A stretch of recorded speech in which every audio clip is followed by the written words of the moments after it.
Hello everybody and welcome back to another Oscar prediction video where today I will be taking a look at the category of Best Leading Actress. Now this category seems pretty clearly to be a two-horse race, which is a little bit frustrating considering some of the talent that was almost in this category, looking at Danielle Deadwyler specifically. It's a very, very real shame that neither she nor Viola Davis could show up here for really worthy performances. But let's let bygones be bygones and look at the nominees that we do have. And I think I know what's winning, but this is definitely going to be a real nail-biter of a category to watch on Oscar night. Fifth most likely to win is Ana de Armas for Blonde. So, of all the movies nominated in the top 8 above the line categories, this is the only one that I have not seen. And it's not for lack of availability. This one is on Netflix. I could watch it if I wanted to, but I do not want to submit myself to 3 hours of misery suffering porn. From everything that I've heard, this film is just one of the worst experiences to sit through and is very, very insulting. And I just don't feel like subjecting myself to that. But, to be fair, from what I've heard, Ana de Armas is not the problem with this movie. And from everything else I've seen her in, she's a very talented actress. So I'm sure she's really, really great in this movie. But I don't want to watch this film, and from what I understand, a lot of people don't want to watch this film. I feel like some people just voted for her because she's playing Marilyn Monroe without even bothering to watch this movie. And I cannot imagine she wins. I think too many people are just upset at the movie and upset at the nomination. Like, you just voted for her because she's Marilyn Monroe. Did you have any idea how bananas insulting this movie is? Sorry, Ana de Armas. Hopefully you get nominated for something better, something with a bit more substance, but I feel like she's not really campaigning for this, and I can't really blame her. I don't think she has any real chance at winning the Oscar, not against her competition. So, better luck next time, Ana de Armas. Fourth most likely to win is Andrea Riseborough in To Leslie. So this is one of the craziest nominations that has happened in a long time because I had never heard of this movie. Most people had never heard of this movie, and then they started campaigning it really, really strong in like the last week of voting. I'm sure you've probably heard the stories about that. The nomination was almost rescinded. And after all that, there are some people wondering, ooh, could this be a spoiler to win? If this had actually won at the Indie Spirits, then maybe I'd be considering that, but it didn't, and that's the only precursor it really has. I know that in the lead up to the nomination, part of that campaign had the celebrities going, oh, this is one of the greatest female performances of all time, and just using these really big, elaborate superlatives to refer to this performance. But I think now that more people have seen the film, people agree she's good, but she's not that good. Let's not go crazy. And since so many people are really upset at her, people are viewing her as taking Danielle Deadwyler's place, even though I think Ana de Armas might be more guilty of that. I don't know, but just people are upset at this nomination, and so I cannot imagine, even if enough voters do see the movie, and she's fine. She's very good in a very fine movie, but the performance is not better than the top frontrunners of this category. I could see her getting some votes, but the grassroots campaign was enough to help people nominate it, but it's not going to win. She's not going to win. Third most likely to win is Michelle Williams for The Fabelmans. Oh, Michelle. Poor, poor Michelle. You were so close to getting your Oscar. It was right there. When everyone saw this film at TIFF, it was universally agreed upon that Michelle Williams was about to win the Oscar for Best Supporting Actress. Everyone agreed. And then, for some stupid reason that still baffles me, Universal made the decision to campaign this performance in lead.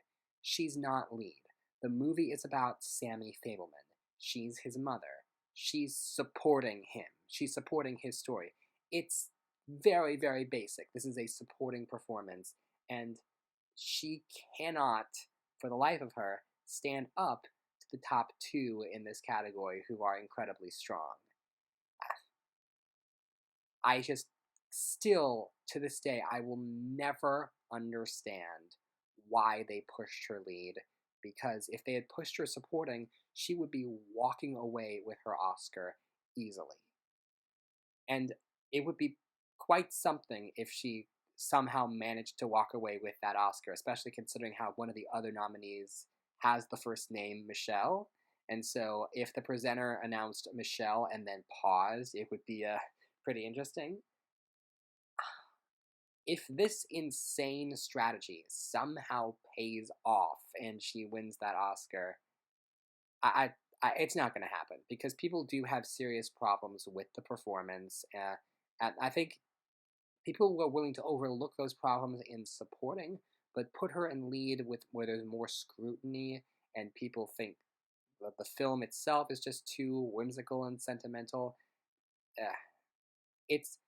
I think this is a perfectly fine performance, and it would have won supporting actress easily, but in lead, the competition is just too stiff. It was such a mistake to be in this category. Such a mistake. Second most likely to win is Cate Blanchett for Tar. So Cate Blanchett, of the 20 acting nominees at this year's Oscars, Cate Blanchett is the only one who has previously won. And she has previously won twice,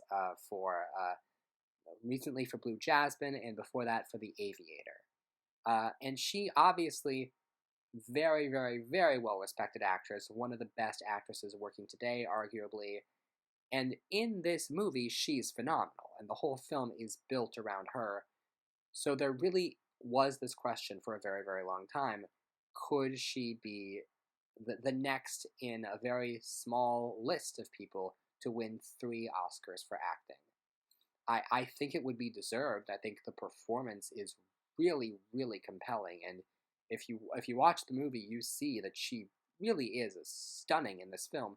However, she has 2 other Oscars, and if we're being perfectly frank, not only was her last Oscar relatively recently, 9 years ago, for Blue Jasmine, the thing that bothers me with this is it feels like she doesn't want it. Because she's won the Globe for Drama, which she wasn't attending for. She won the BAFTA, and she won the Critics' Choice Award. And all of her speeches have been like, oh, stop it. You didn't need to do this. You shouldn't have. I really want to shine a light on all the other nominees because we're all women supporting each other in this industry. And I want to give a shout out to all. I don't want any of you to feel like losers. Your performances were so good. And it's like she really, really does not want to win this. I mean, I think she feels like she would be taking an Oscar away from someone else, who I'll say in a second. Also, the character she's playing is unlikable, which usually is a factor in this category, lead actress. I don't know. I think it could still happen, but as of right now, I'm not predicting her. The person who I am predicting to win the Academy Award is Michelle Yeoh in Everything, Everywhere, All at Once. So this is Michelle Yeoh's first nomination, but she is a legend. She's been in the industry for a very, very long time. And this film, obviously, huge phenomenon, in all likelihood, is about to win Best Picture. Now, what Michelle Yeoh has, outside of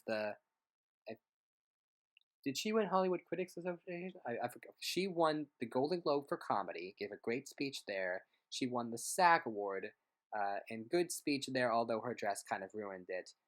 And she won Indie Spirits recently, so she has a lot on her side, and there's a lot of a career narrative. Now, the performance is perhaps a little bit less showy than Blanchett's. With Blanchett, the whole movie is really centered around her and that character, and Yeoh is, outside of giving a more comedic performance and a more action-heavy performance, is kind of outshined by certain elements of the film and the filmmaking. And yet, Yeoh, I still think, does anchor the film, and does, when she gets to her big scene with Stephanie Sue in the parking lot at the end, she's obviously great, and she is a big part of why the movie works. And the movie, I think, is able to work around her celebrity to create this character in a really effective way. Now, the reason why I'm ultimately going to go with Yeoh over Blanchett, and maybe this is a weird thing to base it on, but somebody brought up Best Actress 1998, and this was Cate Blanchett's very first nomination for Elizabeth, and she won the Golden Globe for Drama and Critics' Choice and BAFTA. Sound familiar? The person who she lost to was Gwyneth Paltrow in Shakespeare in Love, who won the Golden Globe for Comedy and SAG and was starring in the Best Picture winner. Sound familiar? So, I do believe that history is about to repeat itself here. I just think the movie is so loved. When in doubt, go with the film that is more likely to win Best Picture. And it's been really close in Critics' Awards. Blanchett and Yeoh have both racked up a similar amount of awards. And if Yeoh won, she would be only the second woman of color and the first Asian woman to win in this category, which would be huge. It's a shame that it's taken this long, but I really feel... Look, someone like Cate Blanchett, she's gonna get another chance. Someone like Michelle Yeoh, maybe not. This really does feel like her moment, and this is a moment for the tides to change. And she is the face of the movie that is doing so well, and I just feel like the Oscars are going to want to award her. But again, this one's close, and I want to clarify, both performances are amazing, but the person that I'm predicting is Michelle Yeoh. So thank you very much for watching this, and be sure to tune in next time where I will be taking a look at the category of Best Documentary Feature. See you then.